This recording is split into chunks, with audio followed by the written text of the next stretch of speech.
Assalamualaikum warahmatullahi wabarakatuh. Izin memperkenalkan diri, nama saya Maditya Mutakin dengan NPM 2021 020103. Di sini saya ingin mempresentasikan makalah yang ke-11 dengan berjudul Kaidah-kaidah Hukum Islam. Prinsip dalam hukum Islam. Kata prinsip berarti asas, yakni kebenaran yang menjadi pokok dasar orang berpikir, bertindak dan sebagainya. Adapun yang dimaksud dengan prinsip-prinsip hukum Islam ialah cita-cita yang menjadi pokok dasar dan landasan atau tumpuan hukum Islam. Adapun prinsip dalam hukum Islam diantara lain: satu, meniadakan kesempitan dan kesukaran. Contoh: Orang yang sedang berpergian, sakit dan dalam keadaan hamil atau menyusui boleh tidak berpuasa. Yang B, orang yang tidak kuat berdiri untuk mendirikan salat, maka ia boleh melakukan dengan duduk. Dua, sedikit pembenaran prinsip IPB ini mengisyaratkan bahwa pembebanan syariat atas manusia memang ada. Ayat tersebut menginstruksikan kepada manusia agar dapat menahan diri daripada mempertanyakan masalah yang tidak ada ketetapan hukumnya, misalnya pada waktu peraturan perundang-undangan belum diketahui, dan agar permasalahannya untuk sementara dibicarakan dan kemauan permasalahan itu dipecahkan melalui kaidah-kaidah umum demi memberikan kelonggaran pada manusia.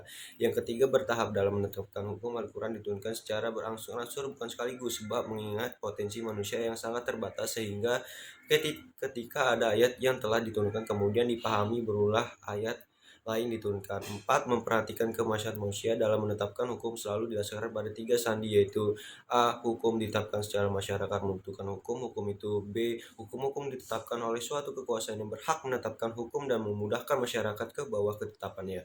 Yang C. Hukum-hukum ditetapkan menurut kadar kebutuhan masyarakat. 5. Mewujudkan keadilan manusia menurut pandangan Islam adalah sama baik di hadapan Allah maupun di hadapan hukum, tanpa ada melihat kepada tinggi rendahnya atau jabatan seorang tua maupun muda, melainkan seoptimal dan semaksimal apa yang telah ia perbuat. Hukum Allah itu sampai mendapatkan predikat takwa. Macam-macam kaidah hukum Islam, yaitu satu, kaidah asasi segala sesuatu atau perbuatan tergantung pada tujuan, adapun kebiasaan ditetapkan sebagai hukum. Yang kedua, kaidah khairul asya, walaupun kedudukannya bukan sebagai kaidah asya, namun keberadaannya tetap didudukan sebagai kaidah penting dalam hukum Islam. Tujuan hukum Islam. Kajian tentang maksud tujuan ditetapkannya hukum dalam Islam merupakan kajian yang sangat menarik dalam bidang usul fikih. Al-Syatibi mengatakan bahwa doktrin maqasid asy-syariah adalah kelanjutan dan perkembangan dari konsep maslahah. Tujuan hukum Islam atau maksud syariah: 1. Memelihara agama. 2. Memelihara jiwa. 3. Memelihara akal. 4. Memelihara kehormatan. 5. Memelihara harta kekayaan. Sekian presentasi dari saya. Bila ada salah, saya mohon maaf. Kepada Allah saya mohon ampun. Wabillahi taufiq wal hidayah. Wassalamualaikum warahmatullahi wabarakatuh.